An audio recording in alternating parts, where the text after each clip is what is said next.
My name is Margaret Kottler. I moved to Boca Raton in June of 1977. Hello, my name is Helene Mandel, and I'm a volunteer interviewer for the Boca Raton Historical Society and Museum. The museum is conducting a series of interviews to document the development and growth of Boca Raton's Jewish community. Today is December 14th, 2016, and I am here in the television studio of Lynn University with Margaret Kottler. Thank you so much for joining us today, Margaret. You're welcome. Margaret, can you tell us where you're originally from and when you came to Boca?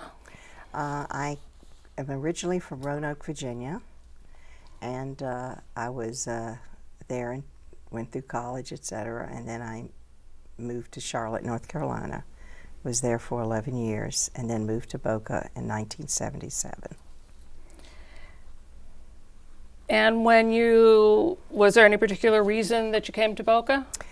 Yes, my ex-husband had a job opportunity, and that's what brought us here. And where did you reside when you got here? Well, we purchased a little home in Palm Beach Farms, and the real estate market was a little bit challenging for us because we were coming from Charlotte, a southern city, and we were in a fairly large home. And of course here it was much smaller for twice the money. But it did have a swimming pool. It was a charming little home, and it was lovely, so it was fine. Where is Palm Beach Farms? It's right off of Southwest 12th Avenue in Boca Raton. It's east of 95. Did you begin working as soon as you came to Boca? Well, the first thing I did when I came to Boca, because I was always quite active in the community and in Jewish communal affairs. And, when you're living in the South, there are very few Jews. So you want to be in a community where you think there'll be other Jewish people and that you'll fit in. And so the first thing I did, we came here in April to look at a property, and the first thing I did is go to the Federation office, which I knew there was one. It was open, I don't know if it was a few days a week, a few hours, and Helene Eichler was there. And I met her, and I said, I need a real estate agent. And so that was the first thing I did. And so that's how I happened to move to that little community. I had looked in Coral Springs because that was just a burgeoning town at the time. It was just being built. And I could have bought a new property, but there was no synagogue. Why not live near the beach? And there was a very good public school in the neighborhood, and that's how we got there. What was your first impression of the Jewish community in Boca? I don't know. I didn't think of it good, bad, or indifferent. I was thrilled. I had a feeling that it was going to be wonderful. When we moved here, I think there were approximately 200 families that belonged to Bethel, and we had come from a Reform background. My ex-husband had started work in April, but I did not move with the children until school was out, so it wasn't until June. And he had already they had just dedicated the building in May, and so he was part of that, and we just immediately joined the temple, and everything. When it's small, you pitch in and you're part of things. It was lovely. And you're still active there? Not as active as I was as a young person, but I always stay on at least one committee or two. I'm on the Religious Practices Committee. I've been on that for some years, and I try to do a few things. Did your children go to religious school there? Yes, they did, and both bar mitzvahed there. And in fact, my oldest son was the first bar mitzvah for Rabbi Sinker, because he came a year later. No, it's a lovely temple. I've been going there for the last 10 years. As you moved and settled into Boca, I'm sure you've seen obviously many changes over the years. Was there any incidents of anti-Semitism when you first came? Oh, yes. Even before I came.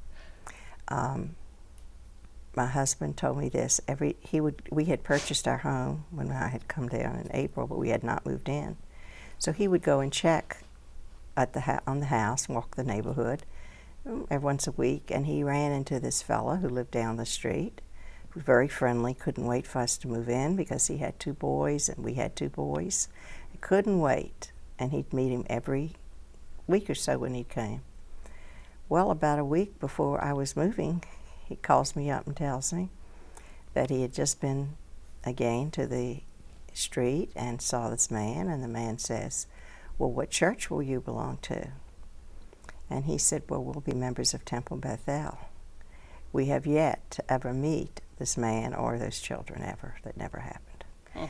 And also, when we were looking at property, I don't want to name the neighborhood, but we went to one and they said we looked like the right kind of people. So that did not appeal to us too much. Right. Are you in a gated community, an HOA? No, or are you single? I live in a condominium. I'm divorced now, and I. But originally it was a home. Was the home in a gated community? No, it wasn't. It was a community, and then I did a tear down and built a home in Royal Palm Yacht and Country Club, and even that is not gated. It has guards, but it's not gated. No, I meant more. Were there activities? Did you get to meet people? No. My our social life, mine completely was centered around the temple. Or Federation, or other things like that. And what did you do with the Federation? Well, I immediately got active, and so this is in '77, and we had different committees. We had, the women would have little events trying to raise money, etc. And we were part of Palm Beach at that time. Mm-hmm. And so when there was a special event, that's where everything came from. We were like an offshoot of that federation. And then I believe it was about 1978, we asked for our own professional. And they hired, we interviewed him, whatever. We chose Bruce Warshall. Mm. And so he was the first director at the time, executive director. And I was just very busy there. Margie Bear became our first women's division chair, and I was the next. So I became women's division chair in 1983. But Margie and I worked very closely together, and we had programs at the temple. We had, Women's Day with great speakers and things like that. We raised money. We got involved in so many things, and then I became involved with Young Leadership. I was appointed to the UJA Young Leadership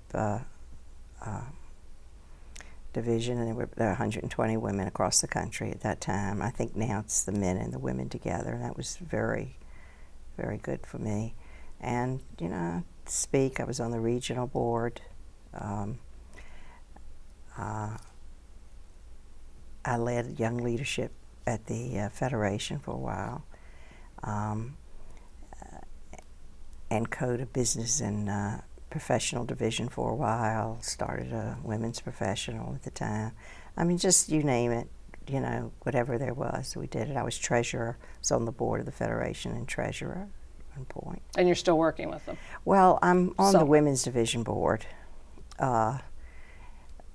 My activity is more at the Gold Coast because we, divide up the community, and the Gold Coast are those of us who live east of of 95. And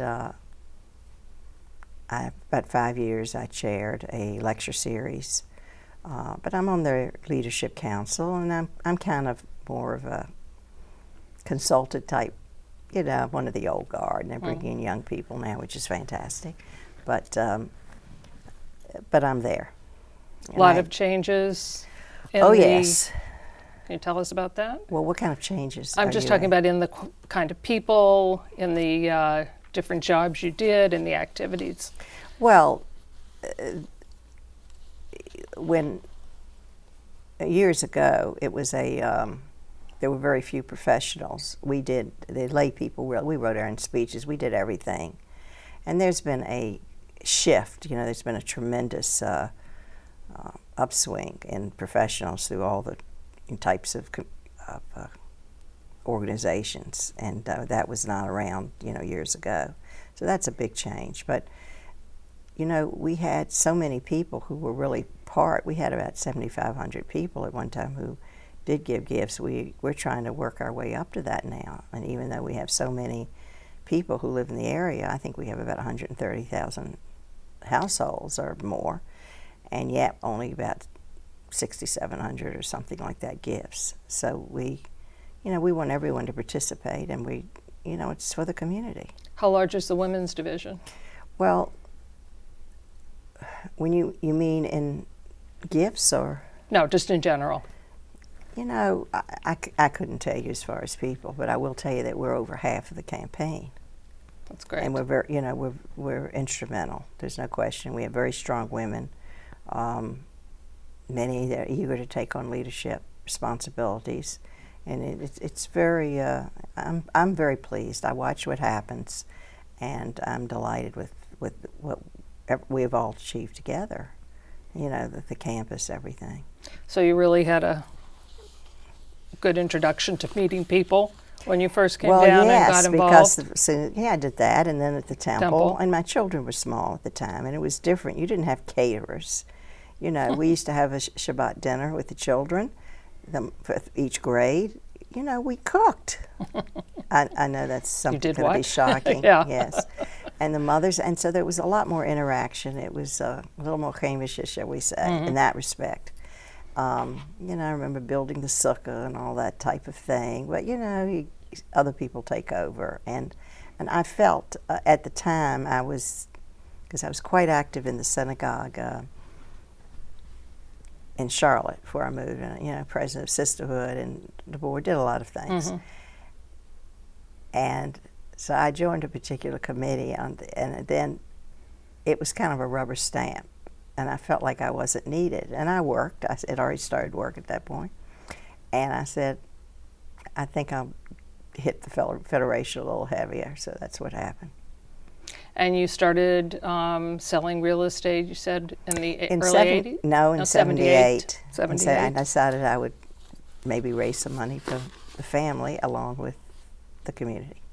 And who did you start out working with? Well, I started out with a company that no longer exists. It was Raton Real Estate. There were very few. And I had purchased my home from them. And I had never worked previously. And I was at some function. It could have been a bar mitzvah or something. And the owner came up to me and said, I hear you getting a real estate license. Who knows, you know?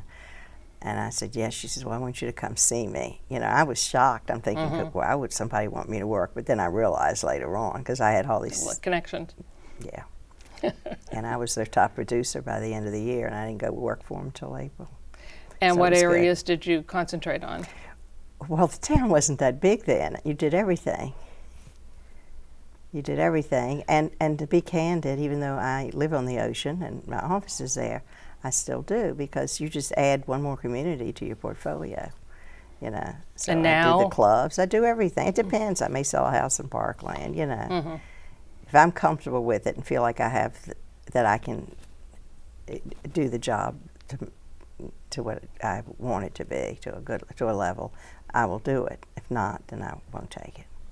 And how has, if you're looking from a real estate selling standpoint, how has the community changed?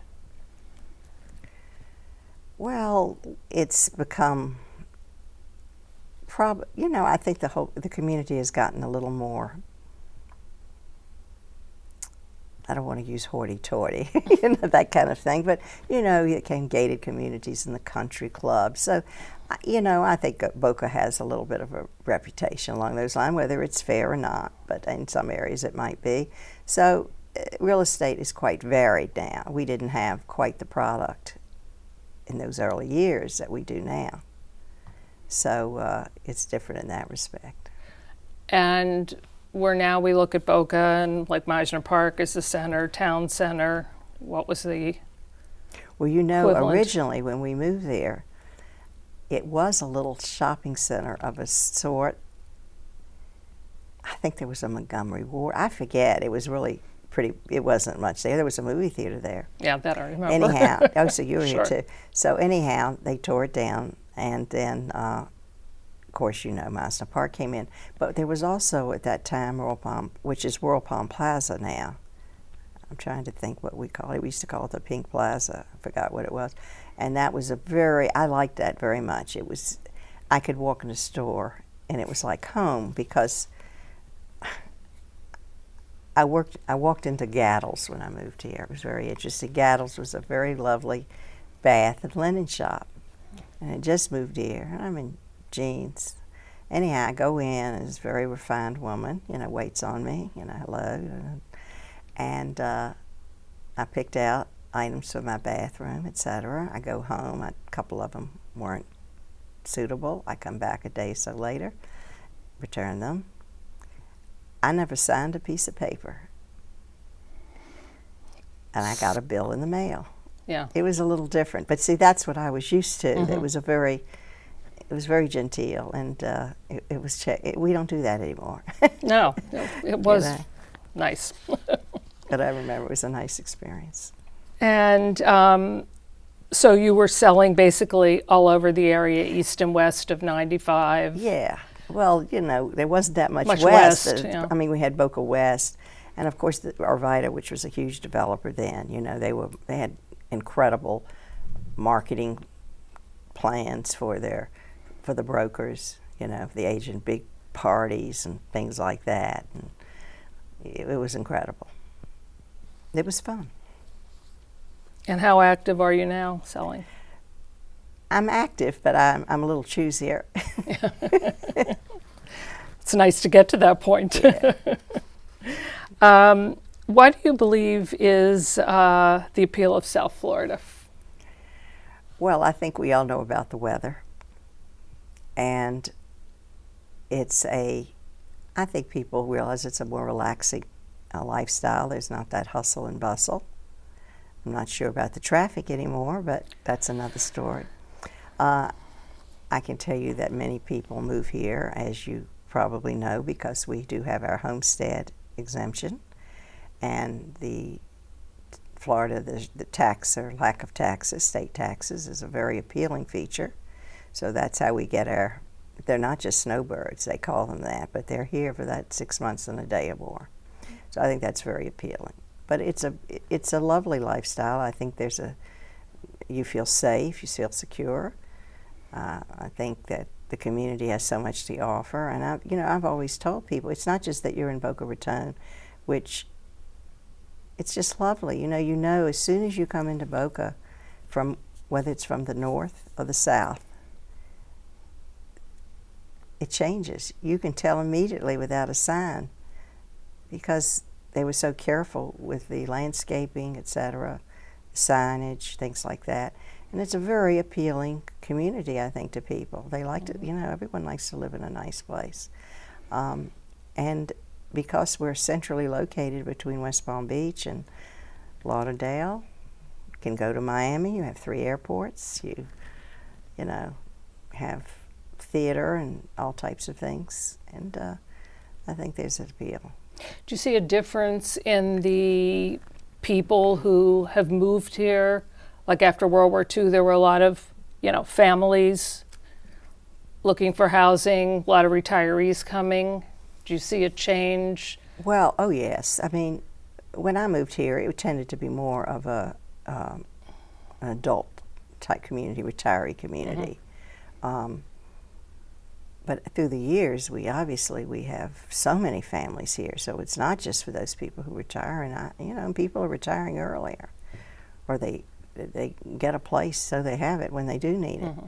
But it's a wonderful family community now. I mean, it offers everything. I mean, the schools. I look at FAU. It's remarkable. All our schools.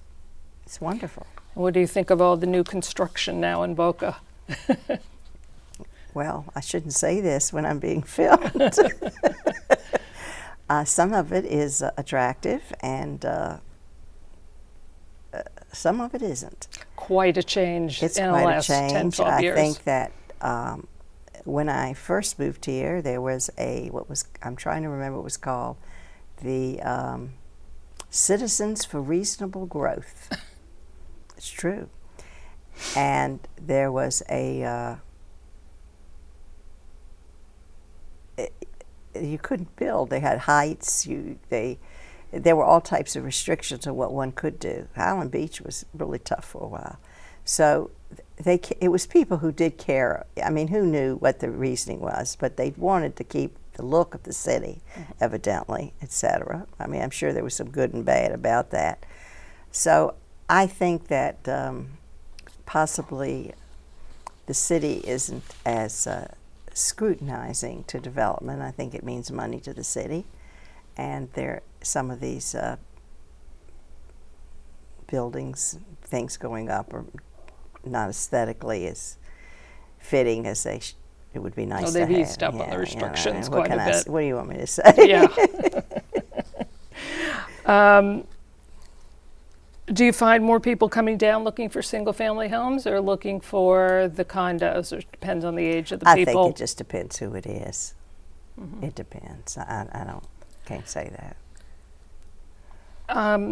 Is there a religious divide, do you see right now, between Boca, East and West?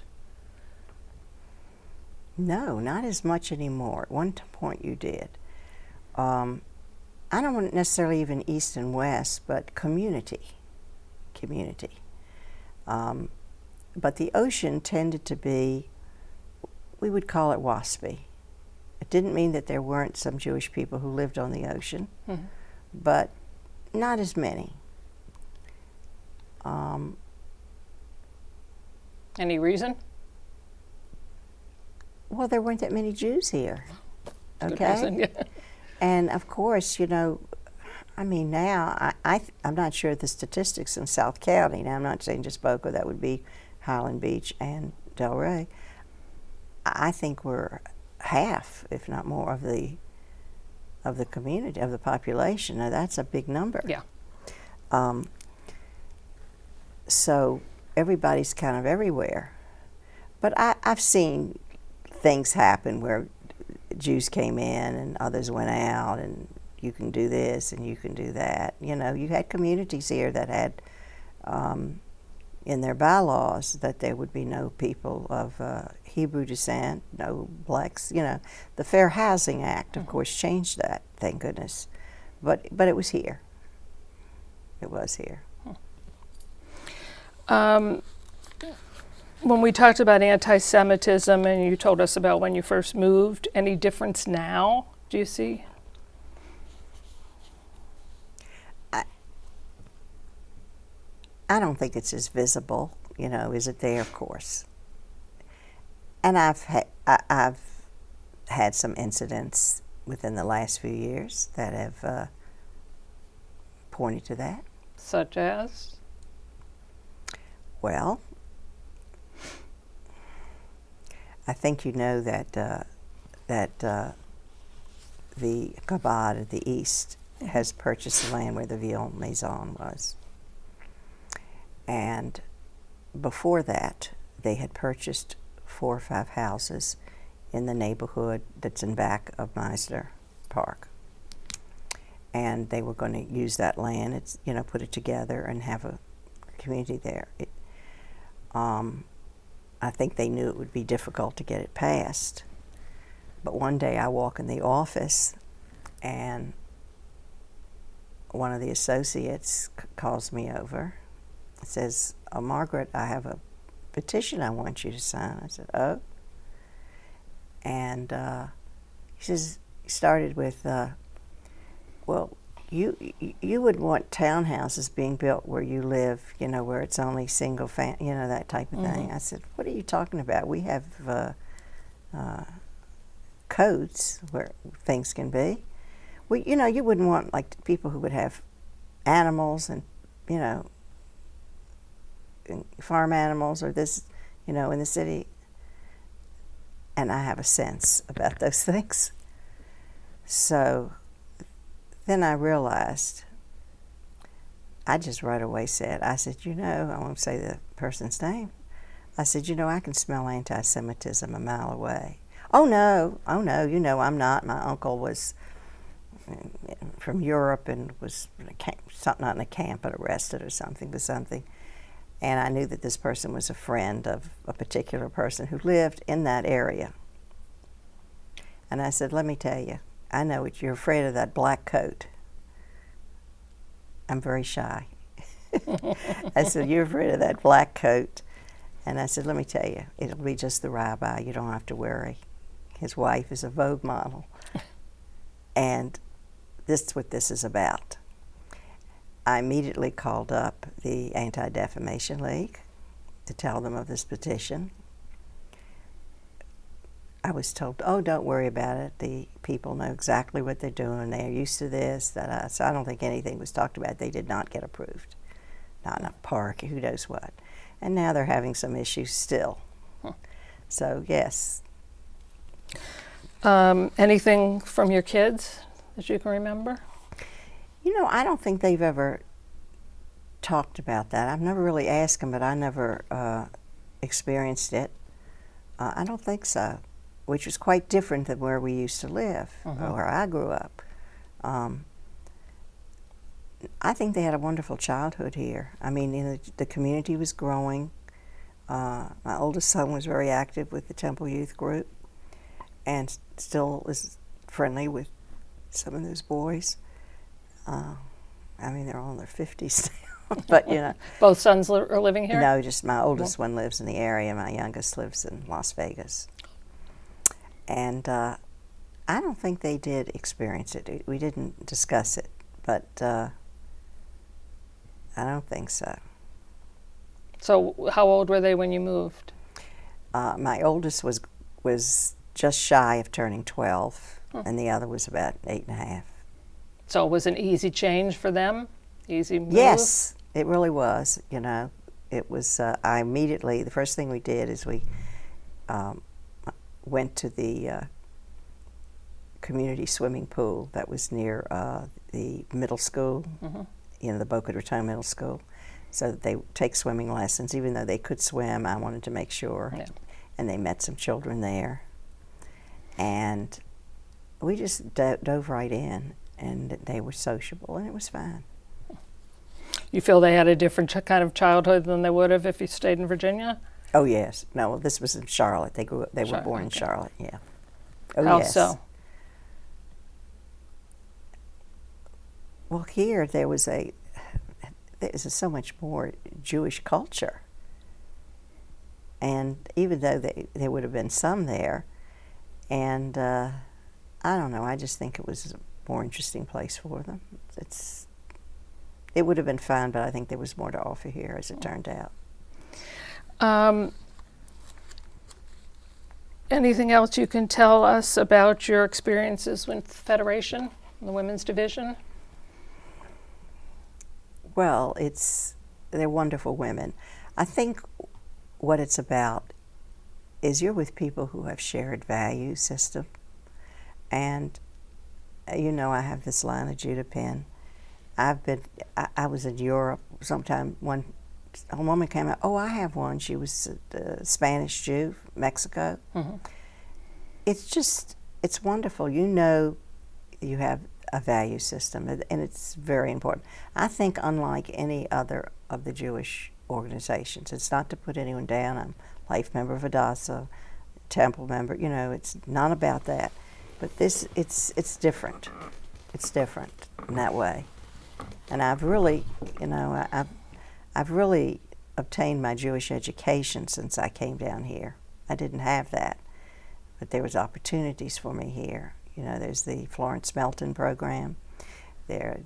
All the synagogues have, lectures and classes, and of course, you have so many things here. So it's been wonderful in that respect. I knew nothing. I grew up classic reform, and although so I was never went to Hebrew school, Sunday school. Well, yes, I did, but it was everything was in English. It wasn't that. It was just you just didn't have that type of education and things. I started there in Charlotte, getting involved, but it really blossomed here, and I'm still going to classes. That's what I do. What are you going to classes? What are you taking specifically now? Okay, well, I go to the Lunch and Learn. They're every Tuesday at my temple. Sometimes I'll go at another synagogue. I take a Florence Melton No, I'm not program. familiar. All right. Florence Melton, by the way, I was a founder, one of the founders of the Federation, by the way. And there were 25 of us. Florence Melton was one of them. And she's obviously passed away. And she created this program. It's called the Florence Melton Adult Mini School. And it's obviously for adults. And there's a core program that you take for 2 years. And then there are what they call graduate courses, of course, So it's studying Torah, a lot of that. It can be about something about the Holocaust. There are subjects about Israel. Obviously everything Jewish. They started a new course on humor last year. I took it. There are just many things. And the people who are there are, most of them now, pretty educated Jewishly, although from very different backgrounds. And I have to catch up a little bit. Some of these people, they're Hebrew and everything is wonderful. And they want to be there, and there's a lot of discussion. And it's quite challenging, and it's very fulfilling. And the Lunch and Learns at the temple? Temples, it's pretty good. It depends It what the seems subject matter. The rabbis usually lead them, or sometimes they'll have a guest or guest rabbi, and different subject matter. This month we're studying Hanukkah. We're studying about war and things like that. Mm-hmm. Before that, we were having there are always groups of 4. It was about ethics, certain issues, and we have so many things here, and they are free. You can go to any of the synagogues. You're welcome to go to any of them, and music, everything. Their music is wonderful. The music, I don't know if you were able to hear Cantor Meyer Health. Were you here when he was here? I've been going there about the last 12 years. Where? To Bethel. Oh, you're at Bethel. I'm not a member of my But you family as I but go that's for not services. what I'm asking. The Boca Festival of the Arts has wonderful programming Right.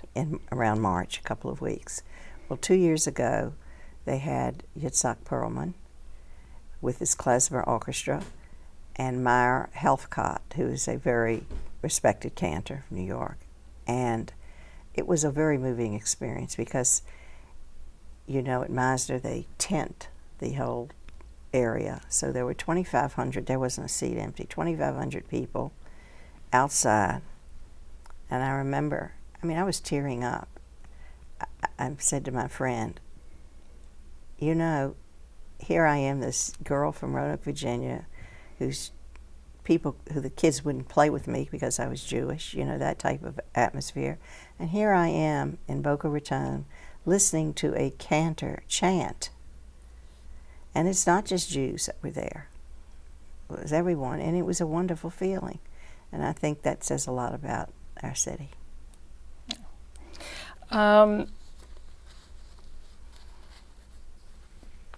What is your feeling about, the future of the Jewish community as time goes on in Boca? What do you think is going to... Oh, I'm quite optimistic. I think that that the Federation has encouraged in the last few years a unity among all the synagogues. Doesn't matter the denomination, and I see the rabbis together quite often. I went to an Israel Bond event just last week that was at Boca Raton Synagogue, your Orthodox synagogue, and the rabbis from all over were there, and that's wonderful. Mm-hmm. There's a woman standing with the men, and we're encouraging a lot of that, and we have a lot of things that are going on where we are a unified community. One may be a little more traditional than the other, but we're all the same. So I really feel good about that. I think there's so many things here to offer the children. It's wonderful. and the children go to March of the Living, they go to Birthright, there are things in the community. I mean, when they go to college, you pray, but I have high hopes for this community, for the Jewish community here. I mean, we're so organized. I mean, I'm sure you're aware of this, but the Federation campus, which is now 100 acres, we are the largest campus in the world, not just the country. People come from all over. Their mouths are open. I mean, we have 4,000 people a day on that campus right now, getting assistance, going to school, participating in activities, living there, whatever.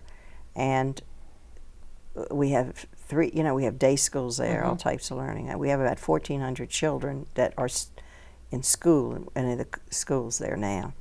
And the Yeshiva High School will be finished hopefully in, I think, during the winter, in 17, it should be ready. I mean, it's incredible. So everybody's there. And of course, you have the Sinai facility, so it's for people as they're getting older. And it's fantastic. So I think what we're offering the community, and jointly with the synagogues and other organizations, I think people are pleased.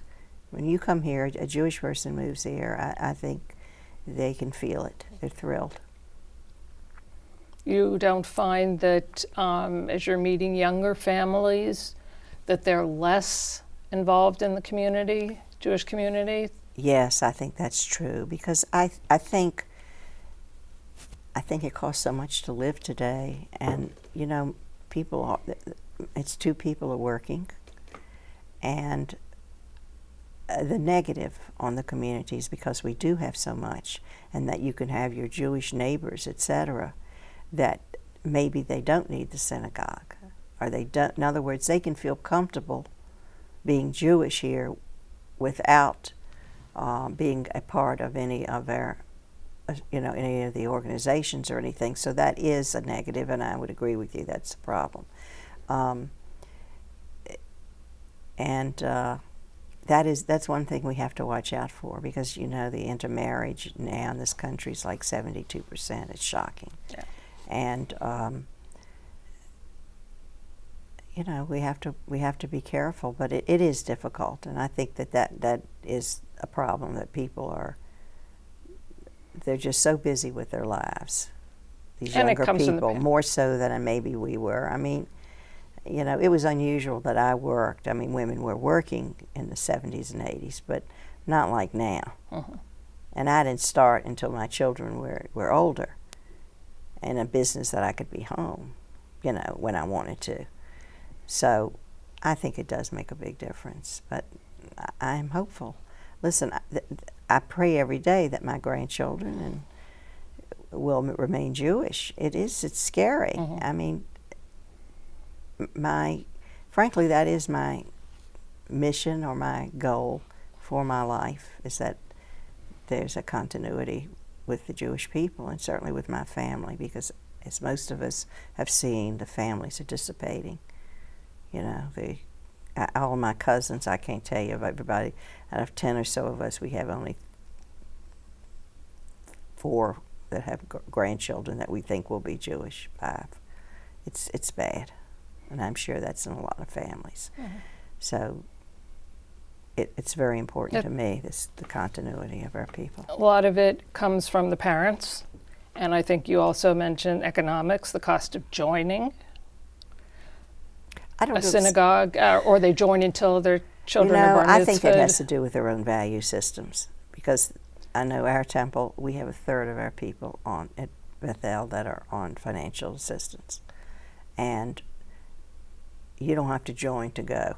You can do a lot of things. So that's a cop-out. I really never, if you want to do it, you'll do it. That's a value. They have money to go, out to dinner every 15 minutes, you know. So I don't buy that. Okay. Is there anything else you would like to tell us about your background with Federation or anything else in terms of real estate? Well, we're running out of land, east at least. Things are getting very expensive, shockingly so. And it always amazes me that the affluence of the people who come down here. You know, I'm still that Southern girl that, you know, we weren't real flashy. You know, we didn't. It's very. I still. It's surprising. So they come down here and they have the money. It's cash. It's okay with me, but it's interesting. So you're saying in general that you just expect the Jewish community to continue growing? I do. And I just want them to be more. That's our goal, to get more people active. That's when I say that we only have like 6,700 gifts. That's appalling to the population. I don't care if if it's $18 or $3. You know, it's not about that, because that's about saying it's important. You know, they come out when there's a problem with Israel. You know, that happens. But they need to know how important it is to maintain all these wonderful agencies, that the Jewish agencies that the community has. I mean, it is incredible. And for people who have not been out on our campus, they need to get right out there and see what's going on. I think the Sinai, they're continuing to building more homes there. Well, it's completed. It's huge. No, aren't they continuing to? Well, if they are, maybe they might be. I'm not. Maybe there's some stuff going in the back. But you know, JARC has their homes and they have their facility there, and that is incredible. I mean, the thing that is so wonderful with what I think, not just the Federation, but the Jewish community does, that when we do something, it's about all of us and all Jews living in dignity. It's not about giving away your used clothes. It's about buying new and the nicest when we need to give them to people. It's about everyone having a lovely quality of life and a purpose. And the giving tree that Myra Singer started at our temple is incredible, what goes on with that. And it's about making sure that all Jews live in dignity. We have in South Florida one of the largest population of Holocaust survivors. I think we have about 355. And to make sure that they're living the way they deserve to live. And I think that's really what it's all about, that we all take care of each other, because no one else is going to do it. You know, you can give to all types of causes, but only Jews give to Jewish causes. And we need to always know that we have to take care of each other. And they're building a new museum? That's not going to happen. It was in the paper this morning in Dania, Florida? Oh, in Dania. That I did not see. I thought you were referring to the Chabad. Oh, no. No, because it was not passed, and they are going to have to scratch that. So that I have not seen a paper this morning. No, they were just talking about it. It's part of the Jewish, it was a Holocaust documentation, and I can't remember the other name, but group. And they went from FIU to Dania Beach, and were just left a very nice amount of money by a family. And, so they're working on that now. We have the Florida Museum that's in Miami that was started, and it's wonderful, and all the, and the Holocaust memorial that's there. It's quite moving, and anytime I have visitors, I drag them down to Miami Beach. They all want to see South Beach, but I take them to the Holocaust Memorial first and a few things. So, I mean, I think we have a very, well, to me, it's a lovely Jewish area in this whole place. It's very different than how I grew up. Okay. All right. I appreciate it. If is there anything else that you would want to share with us? No, I'm happy to be part of this program, and an honor to be. No, we're very happy to have you. Very Very nice. And it's nice to hear someone so positive about living in Florida and living in Boca. It's a lovely place. Oh, it is, no question. I mean, I tell people when I'm with, I say, I live on a vacation. It's paradise. And you get addicted to seeing the blue skies every day. Oh, yes. Yeah. Yes. I remember a relative visiting from Los Angeles area coming here. He says, gee, I've never seen a sky like that. Yes, it's lovely. And I do hope that our city, I don't want to say city fathers, but the powers that be do watch the kind of construction that's being put up. You know, it is what it is. But we have a beautiful community, and it's a vibrant community. No, absolutely. All right, thank you very much. Thank you. It was a delight. Thank you.